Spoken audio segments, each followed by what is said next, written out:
Hello and welcome to another review by Robin the Reviewer.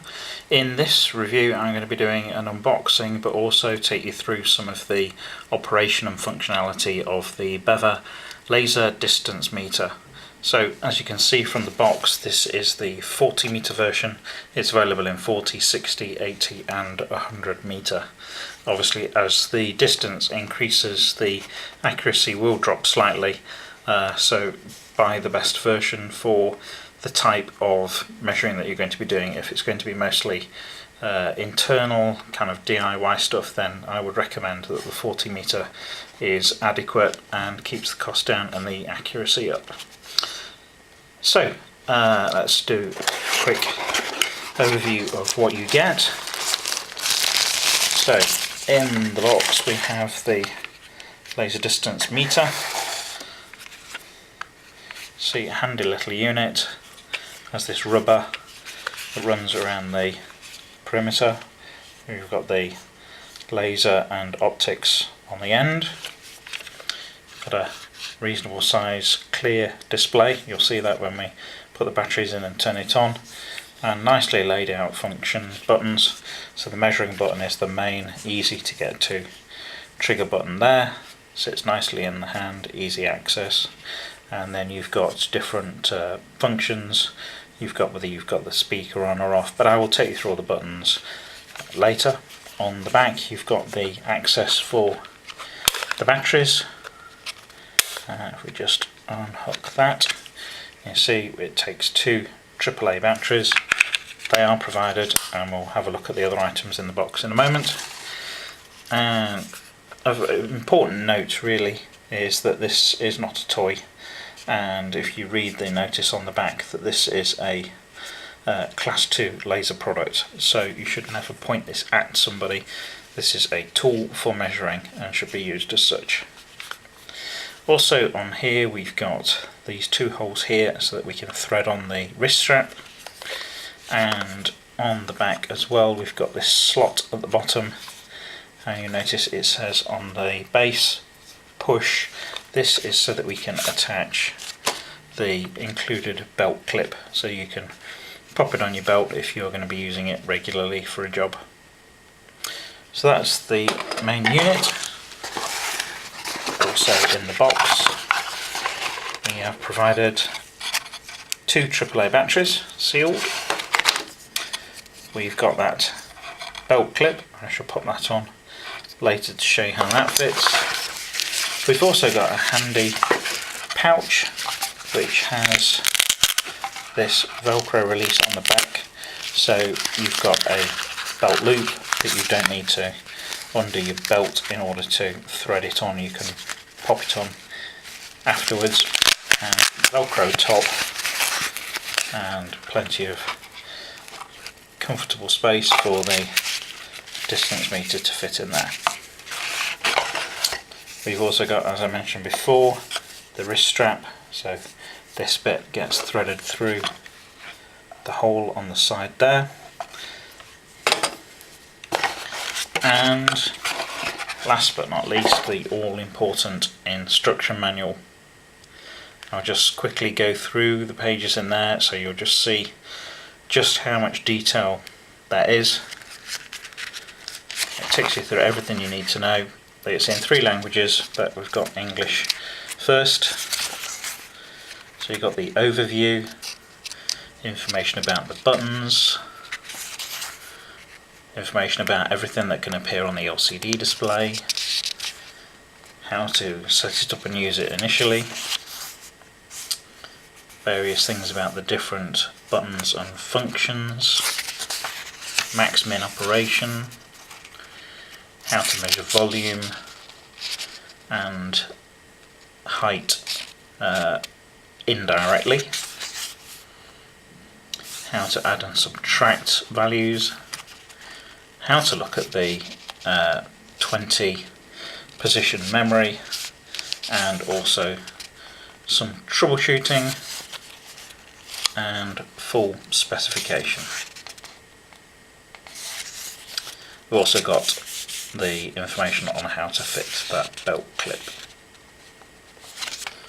So that's the instruction manual. So now we're going to have a look at the operation. So now we've got batteries in the unit, we can take the belt clip and insert that in the slot at the base. I've turned it on. Just turn that back off. Right, so now you've got that clip on the back. You can use that on your belt if you don't want the full pouch, and it just makes it handy to keep about with you. So for this I should just show you also how to take that off. Grab either side, press where it says push, and that just pulls out. Right, so one of the last few things that I didn't mention before, which is a nice feature, and although I have a far more expensive Leica Disto Pro, that doesn't include the spirit level bubbles. So you've got a bubble here and a bubble here. So if you're wanting to make sure that you are measuring parallel to the floor, then they are ideal for getting to see that you have the level on the level. So excellent feature there.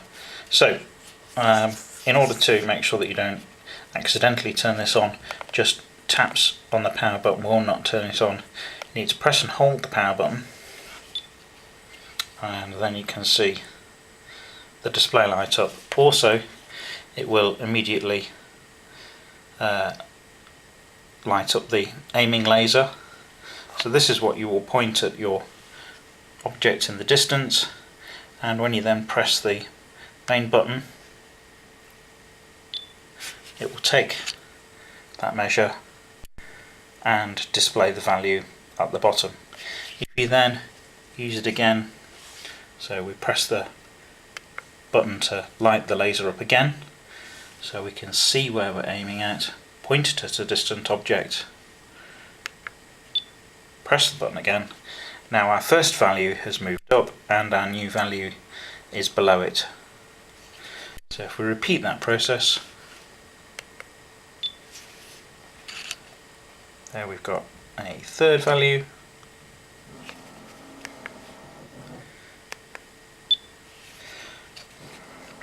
Now you can see we have our last four readings are all visible on the screen, which is great. If you want to take a few measurements and then go back to a notepad and turn them on, that's the best way to do that. So as you can see, the backlight will go off after a while, but if you're in any amount of normal light, then you can still see the display anyway. You don't need that powerful backlight. So if you press clear, that will take those readings back out again, and that's on the C button for clear. Now at the moment we're displaying in meters, so if I get a new reading, 0.498 meters, I have a units button down here, so if I toggle through that, you can see it goes from meters to feet to I believe that's inches, feet and inches, and back to meters. So you can choose the units that you want, and once you've got it in that unit, then any further readings. So if we put it back into feet and take another reading, both those readings are now in feet. Now in this top left you can see that there is a small representation of the unit, and there is also a datum line from the base. That means that the readings that I'm taking are from this point back here. So if you're reading from a wall, you would hold the unit up against the wall or against the floor, and then the reading is from the base. If you are wanting to take readings from the front, say because you can't get into the base, then you should use the button here, and this, as you will see, changes that image in the top left. So you go from base to top and back to base again. Now there's other clever functions that you can use on here. You've obviously got the ability to mute, so you can turn off the beeper, on, beeper off, beeper on, beeper off, and then when you're taking readings you won't get that beep. It's nice to have the beep confirmation just in case you're holding the measure out of sight and you can't see the display, then you know when the reading's being taken, but the laser pointer will also go off anyway. So if I want to work out the difference between two distances, and if we clear this down again, so we're starting from the beginning, and we should put this back in meters. If I want to take a smaller reading, I can take a large reading and then take a smaller reading away from that to get the difference. So to do that, I take my first reading,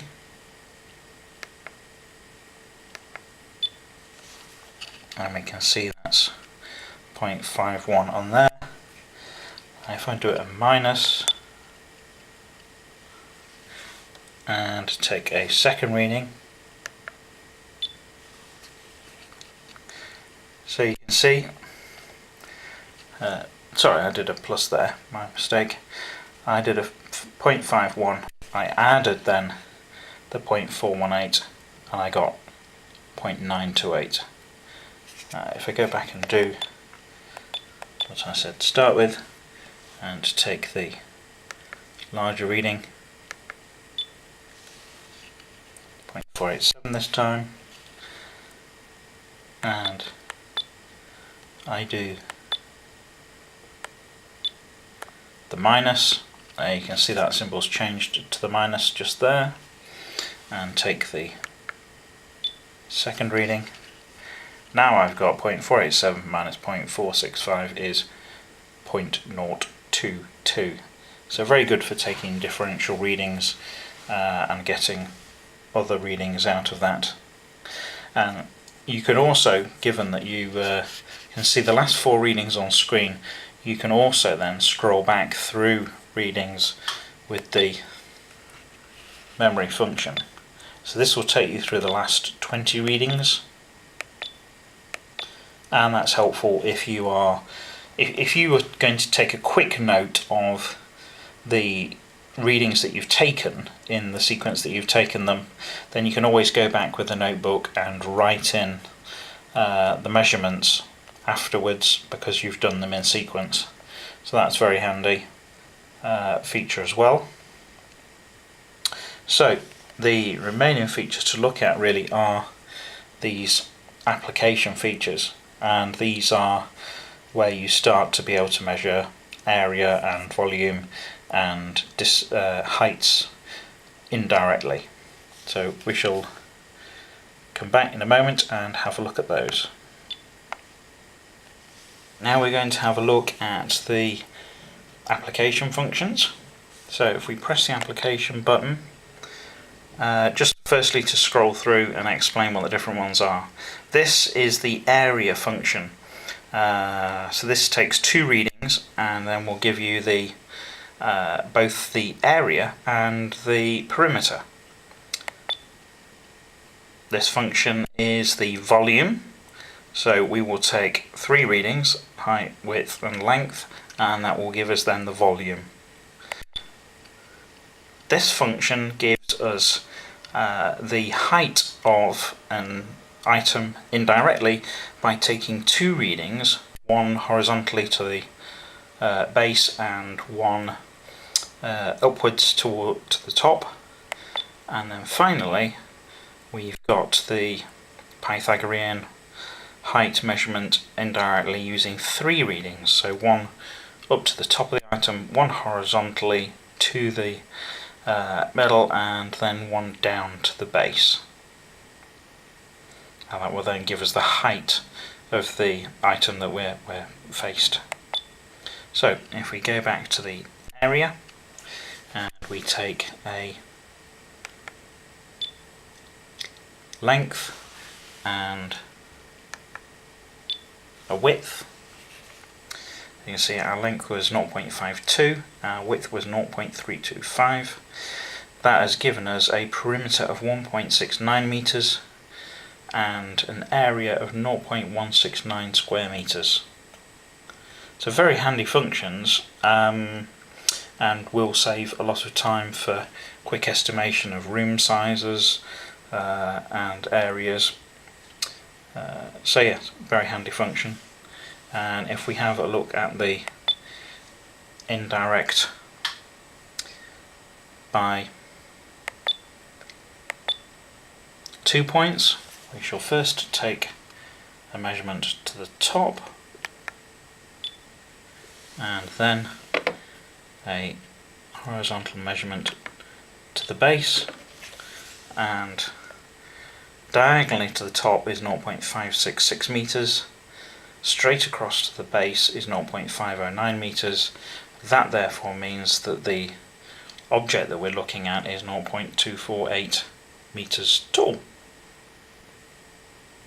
So great functions in a very portable, handy device.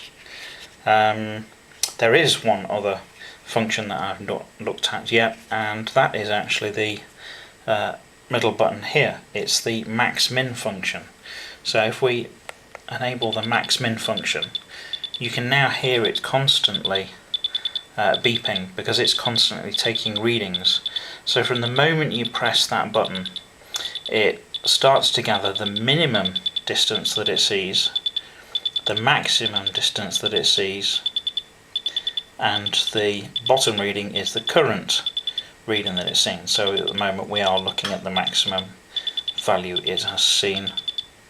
So if we come back down, the maximum is not changing, and if we get closer, there we go, we've just got a new minimum.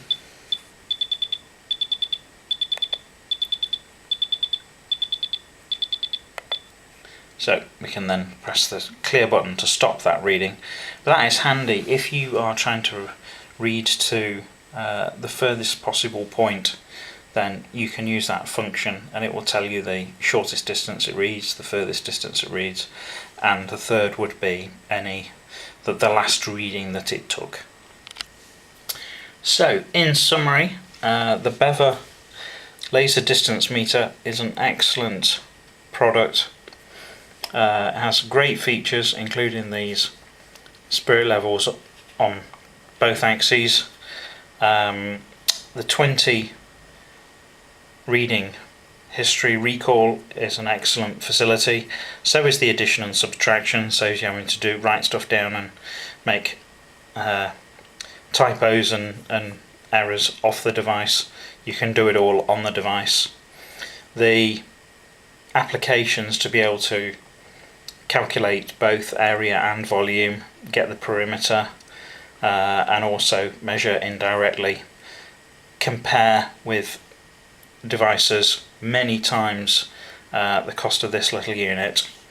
Also the ability to swap between the reading from the front and the back, great feature, and also the different units that you've got available there. Another thing that I've been comparing this against my Leica Disto Pro is that although my Leica Disto Pro is a great device and it's a couple of years old now, but there is absolutely no way that it would read down to these kind of levels. This reading of 17.8 centimeters, the Leica would error at that kind of range. So as an all-round device that is great for reading anything from 15-20 centimeters up to 40 meters without you needing to get somebody at the other end of a tape measure, drag it off and hold it at the far end and then start taking readings. With something, a tape measure, you're going to get slack in it, so the readings will be less accurate than they will be with this. Laser is a proven technology now for taking readings, and even in fairly bright conditions, the laser spot is pretty easy to see, and that's crucial because that's what it's going to be reading back against. So you need to be able to see that on whatever surface it is that you're measuring to. So yeah, great backlit display, very clear, easy to read, and I can't fault it. So that again is the BEVA laser distance meter. Thank you. I hope you found this video useful. If so, click the like button, and if you wish to be informed about more product reviews and how-to videos, click on the subscribe button, and there'll be more videos along soon. Thank you.